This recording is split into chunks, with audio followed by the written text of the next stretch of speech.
Welcome to KTV. నా పేరు Sudharani. Prime bulletin ముఖ్యాంశాలు. కేంద్ర విద్యాశాఖ మంత్రి ధర్మేంద్ర ప్రధాన్ రాజీనామా.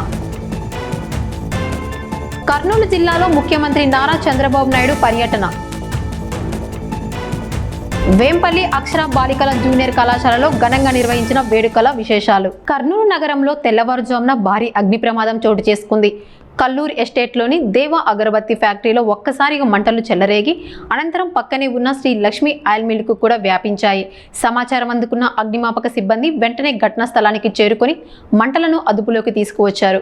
ఈ ప్రమాదంలో సుమారు 15 లక్షల మేర ఆస్తి నష్టం జరిగినట్లు ప్రాథమిక అంచనా వేస్తున్నారు. ఈ రోజు తెల్లవారుజామున సుమారు 5 గంటల 30 నిమిషాల సమయంలో కల్లూరు ఎస్టేట్లోని దేవా అగరబత్తి ఫ్యాక్టరీలో అకస్మాత్తుగా మంటలు చెలరేగాయి. అగరబత్తి తయారీకి సంబంధించిన ముడి పదార్థాలు ఎక్కువగా ఉండడంతో మంటలు వేగంగా వ్యాపించాయి. అనంతరం పక్కనే ఉన్న శ్రీ లక్ష్మి ఆయిల్ మిల్కు కూడా మంటలు వ్యాపించడంతో పరిస్థితి మరింత ఉధృతంగా మారింది. సమాచారం అందుకున్న అగ్నిమాపక సిబ్బంది 2 ఫైర్ ఇంజన్లతో ఘటనా స్థలానికి చేరుకొని గంటల పాటు శ్రమించి మంటలను అదుపులోకి తీసుకువచ్చారు. ఈ ఘటనలో 2 ఫ్యాక్టరీలు గణనీయమైన ఆస్తి నష్టం వాటిల్లగా ప్రాథమిక అంచనా ప్రకారం సుమారు 15 లక్షల నష్టం సంభవించినట్లు అధికారులు తెలిపారు. ప్రమాదానికి గల కారణాలపై అధికారులు విచారణ చేపట్టారు.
వైఎస్ఆర్ కడప జిల్లా వేంపల్లిలోని తలిశెట్టి సుబ్రహ్మణ్యం జెడ్పీ బాలుర ఉన్నత పాఠశాలలో నిర్వహించిన మెగా పేరెంట్స్ టీచర్స్ సమావేశంలో పాఠశాల ప్రధానోపాధ్యాయులు శ్రీనివాసరెడ్డి అధ్యక్షతన వహించగా పాఠశాల కమిటీ చైర్మన్ బుజ్జి, టీడీపీ మండల కన్వీనర్ రామముని రెడ్డి, రాష్ట్ర మైనార్టీ ఫైనాన్స్ కార్పొరేషన్ మాజీ డైరెక్టర్ మొహమ్మద్ షబీర్ ముఖ్య అతిథులుగా పాల్గొన్నారు. రామముని రెడ్డి మాట్లాడారు.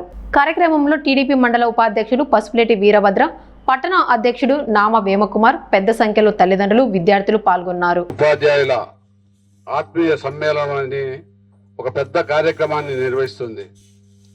ఈ కార్యక్రమానికి వచ్చినటువంటి పిల్లల తల్లిదండ్రులకు, అలాగే మా చిరకాల గౌరవనీయులు శ్రీ ప్రిన్సిపల్ గారు శ్రీ రవి గారికి హృదయపూర్వక నమస్కారాలు. ఇక్కడ పనిచేస్తున్న ఉపాధ్యాయ సిబ్బందికి అందరికీ కూడా నా ధన్యవాదాలు.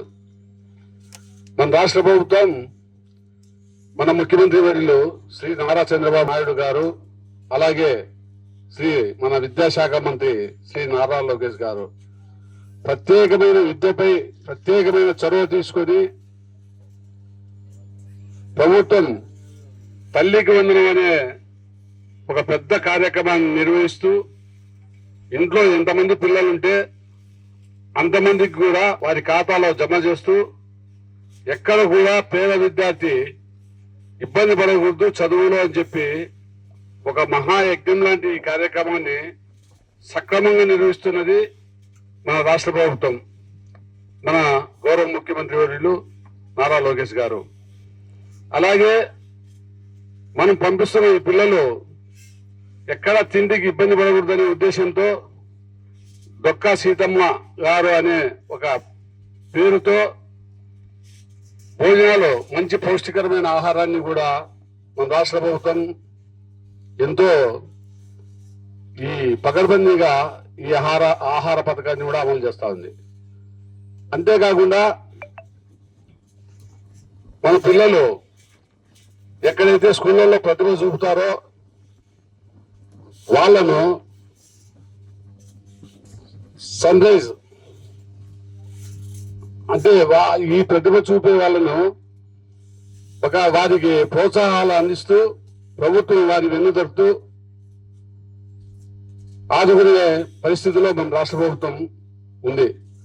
అలాగే మనమైనా చదువు మీదే కాకుండా స్పోర్ట్స్ మీద కూడా శ్రద్ధ పెట్టినట్లయితే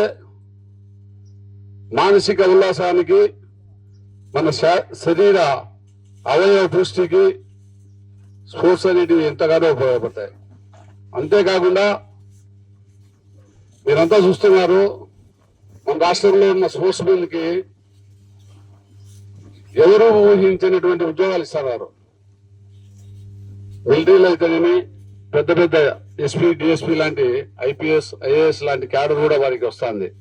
చదువుతో పాటు ప్రతి ఒక్క విద్యార్థిని కూడా స్పోర్ట్స్ అలవర్చుకోవాలి.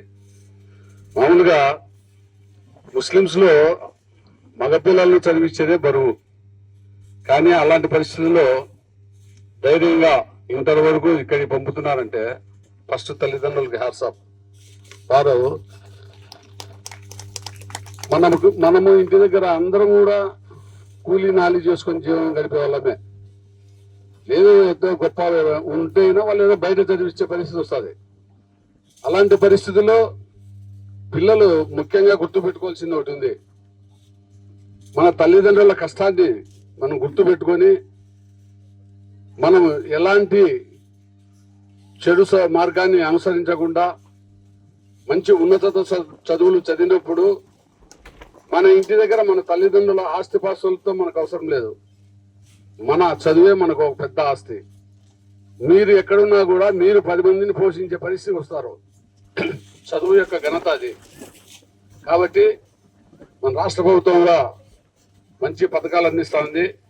ప్రతి ఒక్కరూ కూడా చదువు అనేది డ్రాప్ అవుట్ కాకుండా కష్టపడి నిజంగా ఒక వికలాంగురాలైనా కూడా మా కన్న కూతురు లాంటి పాప తను ధైర్యంగా చదువుతానంటే నిజంగా నీకు హ్యాట్సాప్ అమ్మ సభామూలకంగా. కాబట్టి ఆమెను మీరు ముఖ్యంగా ఆదర్శంగా తీసుకోవాలి. ఆమె చదువు పట్ల ఇంట్రెస్ట్, శ్రద్ధ, ఆమె డ్రాప్ అవుట్ కాకుండా చదువుతుందంటే నిజంగా వాళ్ళ తల్లిదండ్రులు కూడా ఒక వికలాంగురాలు ఎందుకులే ఇంగ్లీష్ చదువు అని ఆమెను డ్రాప్ అవుట్ కాకుండా చదివిస్తానంటే నిజంగా తల్లిదండ్రులు కూడా హ్యాట్సాప్. కాబట్టి ప్రతి ఒక్కరు కూడా మన ఆడపిల్లలే మాకెందుకులే అనకుండా ఈరోజు ప్రభుత్వం అందరికీ కూడా ఆడపిల్లలకు ప్రతి ఒక్కటి రిజర్వేషనే. ఒక పొలిటికల్లో కానీ, చదువులో కానీ, ఉద్యోగాల్లో కానీ, ఎక్కడైనా కానీ మగవానితో సమానంగా ప్రభుత్వం వారికి విలువ ఇస్తుంది. కాబట్టి ఎవరు కూడా ఆడపిల్లని చిన్న కించెత్తు ఆలోచన కూడా చేయకుండా మన పిల్లల్ని బాగా చదివించాలని చెప్పి మీరు కూడా ప్రతి ఒక్కరు కూడా ఉపాధ్యాయ సిబ్బందితో టచ్లో ఉండి పిల్లలు స్కూల్కు సరిగ్గా వస్తున్నారా లేదా, వారి స్థితిగతులు ఏమిటని ఖచ్చితంగా మీరైతే దృష్టి పెట్టాల్సిన పరిస్థితి ఉంటుంది. కాబట్టి పిల్లలు బాగా చదువుకోవాలని మరొకసారి వారికి తెలుపుకుంటూ, ఈ స్కూల్లో 3 సమస్యలు చెప్పాడు సారు. ఒకటి ప్లే గ్రౌండ్, అదంటే గ్రావెల్ తోలిచ్చి వాళ్ళు నీట్గా చేయొచ్చు. కొంచెం 2-3 నెలల్లో అది చేయగలుగుతాం సార్. క్రమశిక్షణతో కూడిన విద్య వల్ల ఉన్నత శిఖరాలు అధిరోధించడం సులువు అవుతుందని వేంపల్లి ఎస్ఐ తిరుపల్ నాయక్ అన్నారు. వైఎస్ఆర్ కడప జిల్లా వేంపల్లి అక్షర బాలికల జూనియర్ కళాశాల నందు వేడుకలలో ఆయన ముఖ్య అతిథిగా పాల్గొని ప్రసంగించారు. ఈ కార్యక్రమంలో కరస్పాండెంట్ విజయభారతి, జర్నలిస్ట్ సంఘం నేత భూమిరెడ్డి శ్రీనాథ్ రెడ్డి తదితరులు పాల్గొన్నారు. వాస్తవంగా ఈ అక్షర జూనియర్ కాలేజ్లో నేను అప్పుడప్పుడు మన కాలేజీలో పోయి నేను పిల్లలతో అవేర్నెస్ చేశాను. అయితే క్రమశిక్షణలో మారు పేరుగా నేను అంటున్నాను. ఆ రోజు దాదాపు 140 మెంబర్స్ ఉన్నారన్నమాట దగ్గర. ఆ 140 మెంబర్స్లో కూడా మేము మాట్లాడిన ప్రతి ఆ సమయంలో ఏ ఒక్కరు కూడా కనీసం పక్క చూడకుండా ఇంట్రెస్ట్ లేకుండా ఎంత క్రమశిక్షణ ఉన్నారంటే నేను ఆ రోజు మేడం గారిని అప్రిషియేట్ చేసిన. ఇంత క్రమశిక్షణలో ఉన్నారు. క్రమశిక్షణే మనకు బాట, మన భవిష్యత్తు బాట క్రమశిక్షణ, టైమింగు. మీరు టైం బాగా పాటేయాలమ్మా, టైం బాగా పాటేయాలా, క్రమశిక్షణ ఉండాలి. అదే ఫస్ట్ మొట్టమొదటి అడుగు. అయితే మీ కాలేజీలో ఫస్ట్ మీరు చేయాల్సిన పని, ఫస్ట్ ఉపాధ్యాయులు చెప్పినవి వినాలా. మీకు ఏదైతే మీరు సార్ చెప్తారో అది ఫస్ట్ వినాలా, అదే చదవాలా, అదే రాయాలా. మీ సబ్జెక్ట్ గురించి ఎవరైతే చెప్పింది బాగా విని అదే రాసి అదే చదివితే మంచి మార్కులు వచ్చే అవకాశం ఉంది. అదేవిధంగా గ్రూప్ డిస్కషన్ చేయాల. కొన్ని ఇప్పుడు రాబోయే కాలంలో కాంపిటీషన్ ఎక్కువ కాంపిటీషన్ ఉంది. ఏ జాబ్ వలన ఫ్యూచర్లో కాంపిటీషన్. సార్ చెప్పినట్టు మీరు మీ సబ్జెక్ట్ గురించి చదువుతూనే న్యూస్ పేపర్ చదవాలి బాగా. ప్రతి న్యూస్లో కొత్త విషయాలు, రోజుకు ఒక కొత్త విషయాలు మీ దృష్టిలో వస్తుంటుంది. కాబట్టి న్యూస్ పేపర్ బాగా చదవాలి. చదివి జనరల్ నాలెడ్జ్ బుక్స్ చదువుకోవాలా. ఇప్పుడు ఏ ఉద్యోగమైనా ఫుల్ కాంపిటీషన్. నా సజెషన్ ఏమంటే బైపీసీలో కొద్దిగా అవకాశాలు ఎక్కువ ఉన్నాయనుకుంటున్నా. Not only doctor but also several posts ఉంటాయన్నమాట మెడికల్లో. కొద్దిగా జీవితంలో కొద్దిగా అర్లీగా మీకు ఉద్యోగాలు వచ్చే అవకాశాలు లేదా స్వయం ఉపాధితో చేసుకోవచ్చు అన్నమాట ఎక్కువ బైపీసీలో అయితే.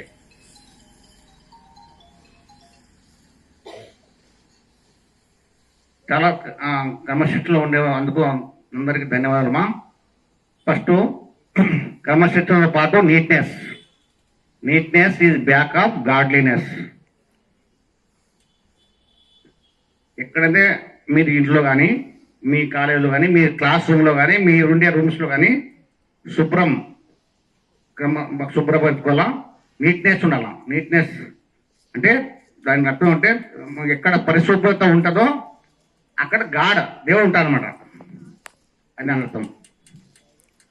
మీరు ఎక్కడైతే చదువుకున్నారో ఆ విషయాలు మర్చిపోకూడదమ్మా.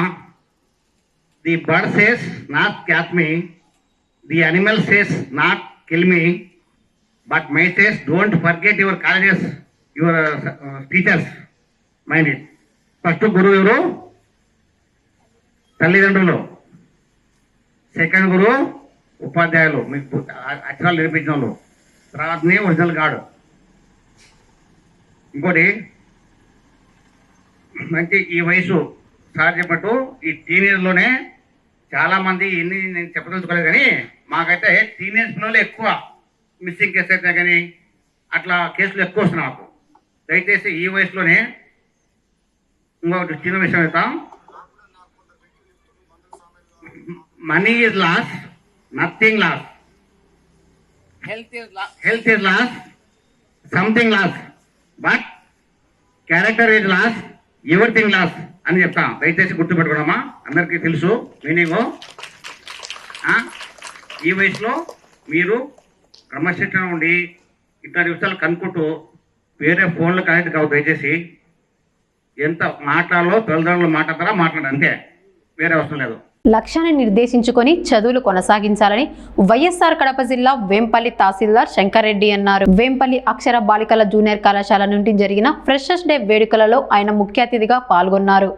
విద్యార్థులు ఇంటర్ నుంచే ఉన్నత లక్ష్యాలను నిర్దేశించుకొని వాటిని అనుకూలమైన ప్రణాళికతో ముందుకు సాగాలని కోరారు. ఈ కార్యక్రమంలో వేంపల్లి ఎస్ఐ తిరుపల్ నాయక్, కళాశాల correspondent Bhumireddy Vijayabharathi, Andhra electronic media association రాష్ట్ర కార్యదర్శి భూమిరెడ్డి శ్రీనాథ్ రెడ్డి తదితరులు పాల్గొన్నారు. ఫస్ట్ ఇయర్ అంటే చాలా మంది విద్యార్థులు స్కూల్ లైఫ్ ఉంటుంది, ఇప్పుడు కాలేజీ లైఫ్ ఉంటుంది. స్కూల్కి కాలేజీకి చాలా డిఫరెన్స్ అనేది ఉంటుంది. ఆ డిఫరెన్స్ ఏది అనేది ఆల్రెడీ ఒక సంవత్సరం చదివిన విద్యార్థులకి తెలిసిపోయి ఉంటుంది. సో అక్కడ వచ్చేటువంటి సిచ్యువేషన్స్ ఎలా ఉంటాయి, ఎలా ఫేస్ చేయాలి, సో అక్కడ వాతావరణాన్ని అంతా కూడా మనం ఏ విధంగా అర్థం చేసుకోవాలి, టీచర్లు చెప్పినటువంటి విషయాలు ఏ విధంగా మనం అవగాహన చేసుకోవాలనే విషయాన్ని మీద పూర్తిగా ఒకరికి ఒకరు పరిచయంతో పాటు వాతావరణాన్ని అంతటినీ కూడా పరిచయం చేయాలి. సీనియర్ విద్యార్థులు జూనియర్ విద్యార్థులకు మంచి చెడు రెండు కూడా పరిచయం చేయాలి. అంటే ఎలా ఉండాలి, ఎలా ఉండకూడదు అనే విషయాల మీదనే ఈ ఫ్రెషర్స్ డే జనరల్ గా జరుపుకోవడం అనేది జరుగుతుంది. సో అందరికీ కూడా మళ్ళీ ఒకసారి మీకు ఫ్రెషర్స్ డే శుభాకాంక్షలు తెలుపుతూ, ఇప్పటికే దాదాపు 2 months అయింటది కాబట్టి అందరూ ఒకరికొకరు పరిచయం అవుతారు. పేర్లతో సహా మీకు సీనియర్ విద్యార్థులు జూనియర్ విద్యార్థులు కూడా తెలిసి ఉంటారు. బహుశా ఎంబీసీ సంబంధించిన సీనియర్ జూనియర్, బైపీసీ సంబంధించిన సీనియర్ జూనియర్, అలాగే సిఈ సంబంధించిన జూనియర్ సీనియర్ మాక్సిమం అందరికీ ఐడెంటిటీ అనేది ఉంటుంది. ఇక్కడ ఈ సందర్భంగా మీకు చెప్పేది ఏంటంటే, ఇక్కడ అందరూ కూడా అమ్మాయిలే ఉన్నారు, జాగ్రత్తగా వినండి. మీరు ఇక్కడ చదువుకోవడానికి ప్రధాన కారణం ఎవరు? తల్లిదండ్రులు. జాగ్రత్తగా వినండి. ఇక్కడ మీరు అక్షర కళాశాలలో అక్షర జూనియర్ కళాశాల చదువుకుంటున్నారంటే దీనికి ప్రధాన కారణం ఎవరు? మీకు ఇచ్చినటువంటి తల్లిదండ్రులు. సో ఆ తల్లిదండ్రులను మీరు రెస్పెక్ట్ అనేది ఫస్ట్ ఇవ్వండి. మీరు తల్లిదండ్రులకు ఇచ్చేటువంటి రెస్పెక్ట్ ఏంటంటే నమస్కారం పెట్టడం కాదు, వాళ్ళు చెప్పినటువంటి ప్రతి మాటను మీరు తూచా తప్పకుండా పాటించాలి. సో పేరెంట్స్ చెప్పినటువంటి ప్రతి మాట, ఏ పేరెంట్ కూడా తన పిల్లలకు సంబంధించి చెడు డైరెక్షన్స్ అంటే డైరెక్షన్స్ అనేవి ఏవి కూడా వాళ్ళు పిల్లలు నష్టపోయే విధంగా ఎక్కడా కూడా ఇవ్వరు. ప్రతి పేరెంట్ తన పిల్లలు మంచి స్థానంలో ఉండాలి, తనకంటే పై స్థాయిలో ఉండాలి, 10 మందికి మార్గదర్శక డైరెక్షన్స్ ఇచ్చే విధంగా ఉండాలని కోరుకుంటారు. కాబట్టి తల్లిదండ్రులు ఏది చెప్పినా కూడా మంచికే అనుకొని మీరు ఫస్ట్ పేరెంట్స్ మాట ఎక్కడా కూడా మితిమీరద్దు. ఎందుకంటే మీరు అమ్మాయిలనే భేదం లేకుండా మిమ్మల్ని ఇంతగా చదివిస్తున్నారంటే తల్లిదండ్రులకి హ్యాట్స్ ఆఫ్ చెప్పాలి. ఆ రెస్పెక్ట్ అనేది మీరు తల్లిదండ్రులకి ఇవ్వాలి. తల్లిదండ్రుల మాట ఇప్పుడు మీకు ఒక హీరో మీకు అభిమానిస్తున్నారు, ఒక హీరో అంటే మీకు అభిమాన హీరో ఉండొచ్చు, హీరోయిన్లు ఉండొచ్చు. వాళ్ళు ఏం మీకు ఫీజు కట్టరు, భోజనాలు పెట్టరు, డ్రెస్ కొనిరు. మీకు కొనిచ్చేదంతా కూడా మీకు సంబంధించినటువంటి పేరెంట్సే. కాబట్టి పేరెంట్స్ ఏం చెప్పినా కూడా ఖచ్చితంగా తప్పకుండా వినండి అనేది నా ఒక సజెషన్. ఇంకొకటి, ఇప్పుడు మీరంతా కూడా టీనేజ్లోనే ఉన్నారు. టీనేజ్ అంటే మంచి ఏదో తెలియదు, చెడు ఏదో కూడా తెలియదు. అంటే అట్రాక్షన్ అనే ఒక అట్రాక్షన్ అని ఉంటుంది. ఏది అట్రాక్షన్ అంటే కలర్ఫుల్గా ఉంటుందో అదే మంచి అనుకుంటారు, కలర్ఫుల్గా లేకపోతే అది చెడు అనుకుంటారు.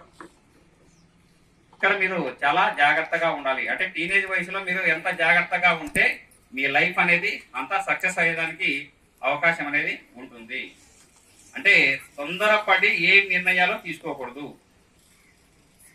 ఇప్పుడు మీరు ఏదైనా ఒక నిర్ణయం తీసుకుంటున్నారంటే మీ ఫ్రెండ్స్ని కానీ, పేరెంట్స్ని కానీ, టీచర్స్ కానీ వాళ్ళను 1-2 సార్లు డైరెక్ట్ అంటే అడిగి ఎవరి దగ్గర నుంచి ఎలాంటి అంటే సలహా వస్తుందో చూసుకొని దాన్ని మీరు ఫాలో కావాలి.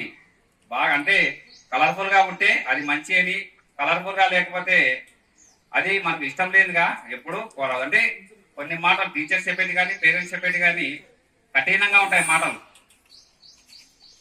గుర్తుపెట్టుకోండి, పేరెంట్స్ చెప్పేది కానీ, టీచర్స్ చెప్పేది కానీ కొన్ని కఠినంగా ఉంటాయి. కఠినం వెనుక మీ ఉన్నతికి తోడ్పడడానికి ఆలోచన అనేది ఉంటుంది ఇక్కడ.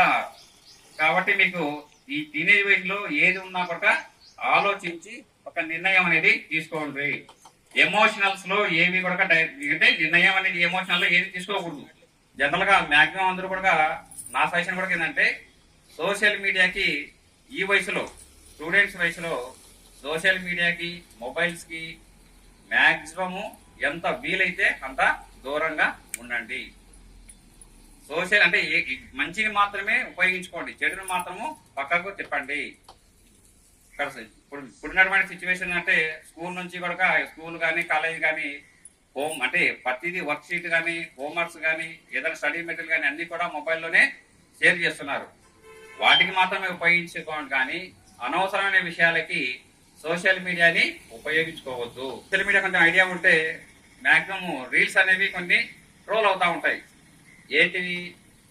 చదువుకునే వయసులో చదువుకోకుండా ఎంజాయ్కి అలవాటు పడి ఉంటే వాళ్ళు జీవితాంతము కష్టపడడానికి అవకాశం ఉంటుంది. అలా కాకుండా మీకు ఇచ్చినటువంటి చదువుకునే సమయంలో చదువుకొని కాంపిటేటివ్ ఎగ్జామ్స్ రాసి మంచి పేరు తెచ్చుకుంటే మీకు లైఫ్ లాంగ్ ఒక ప్రభుత్వ ఉద్యోగం కానీ, లేకపోతే ప్రైవేట్ ఉద్యోగం కానీ ఏదైనా కావచ్చు, మీరు మీ కాళ్ళ మీద ఓన్గా నిలబడేటువంటి శక్తి మీకు వచ్చిందంటే మీరు లైఫ్ లాంగ్ హ్యాపీగా ఉంటారు. మీ పేరెంట్స్ అన్ని కూడా మీకు సౌకరిస్తున్నారు.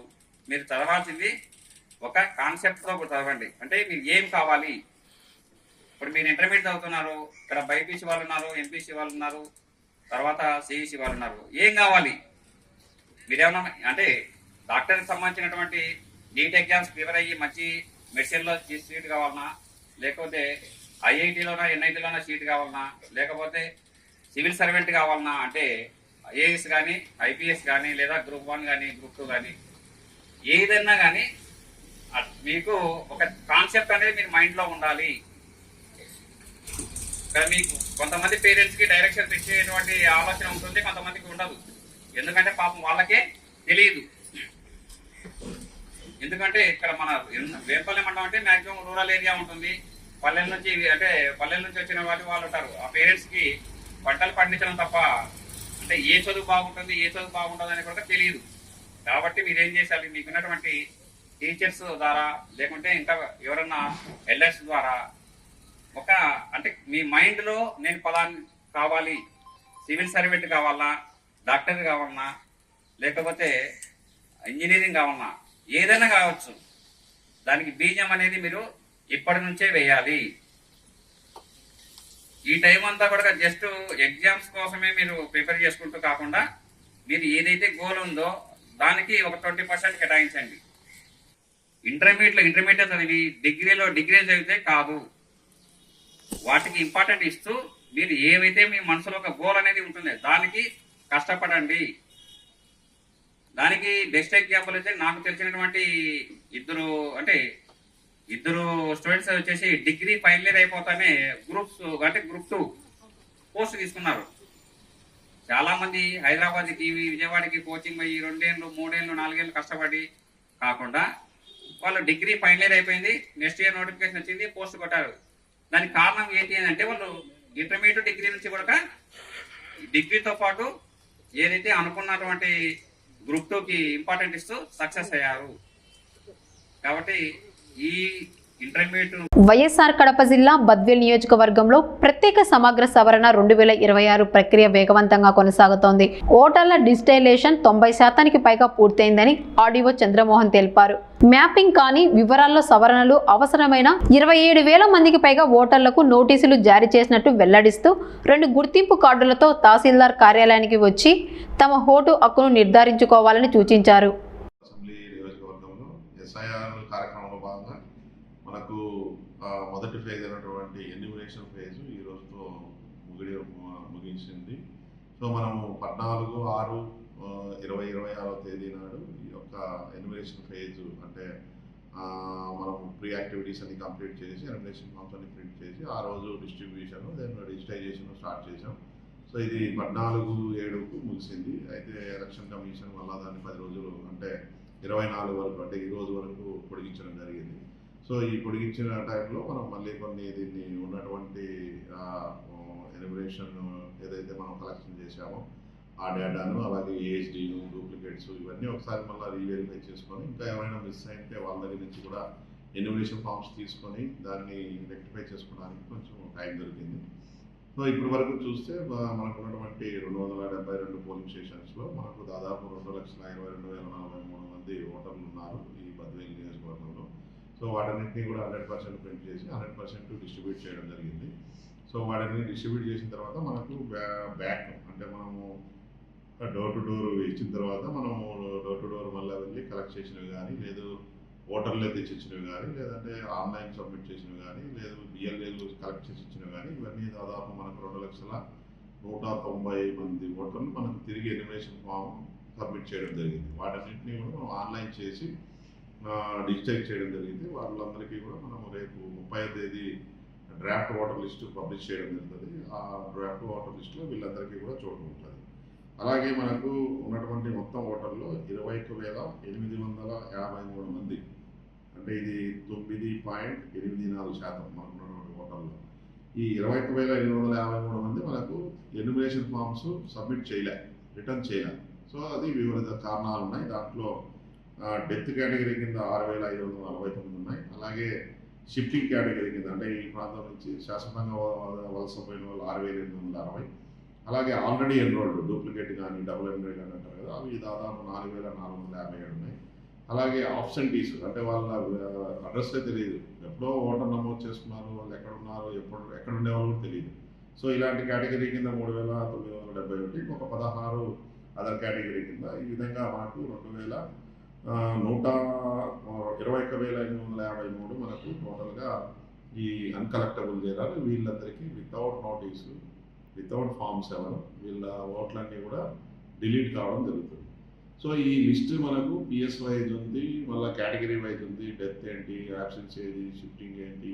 సో ఇది మేము ప్రతి వారం కూడా మనం ఏదైతే ఎన్యూమరేషన్ ఫామ్ స్టార్ట్ అయిందో ఆ రోజు నుంచి మేము పొలిటికల్ పార్టీస్తో టైం టు టైం మీటింగ్ పెడుతున్నాం. ఈవెన్ బిఎల్ఏస్ కూడా మనం శిక్షణ కార్యక్రమం నిర్వహించాం. ప్రతి వారం మనం మీటింగ్ కండక్ట్ చేసి ఈ యొక్క ప్రోగ్రెస్ ఇవన్నీ డీటెయిల్స్ చెప్తున్నాం. ఈ ఏదైతే లిస్ట్ ఉందో 21,853 కూడా మనము పోలింగ్ స్టేషన్ వారి పోలింగ్ స్టేషన్ లెవెల్లో బూత్ లెవెల్ ఏజెంట్స్కు మనం సప్లై చేసాం. వాళ్ళు కూడా వెరిఫై చేసుకుని ఎన్ని అభ్యంతరాలు ఏమైనా ఉంటే తెలియజేయమని చెప్పినాం బిఎల్ఓస్కు. అలాగే మనము ఈ యొక్క కాన్స్టిట్యున్సీ లెవెల్లో కూడా పొలిటికల్ పార్టీస్ మీటింగ్ కండక్ట్ చేసి టైం టు టైం 14వ తేదీ ఇచ్చాము. మళ్ళీ ఇప్పుడు కొన్ని మార్పులు జరుపులు జరిగాయి కాబట్టి మళ్ళీ మనం ఈరోజు కూడా వాళ్ళకి అందజేసి ఎనీ అబ్జెక్షన్స్ వాళ్ళు కూడా వాళ్ళ బిఎల్ఏస్కి అందజేసి దీన్ని వెరిఫై చేయించుకొని ఏదైనా అభ్యంతరాలు ఉంటే తెలియజేయమని చెప్పడం జరిగింది. సో ఈ విధంగా మనకు ఉన్నాయి. అయితే మనకు ఇప్పుడు చూస్తే అనామలీస్ కింద నో మ్యాపింగ్ అంటే సో మీకు తెలుసు ఎస్ఐఆర్. ఇది వాళ్ళ ప్రైమ్ బులెటిన్ చూస్తూనే ఉండండి కేటీవీ, ప్రతి వార్త ప్రజల పక్షం.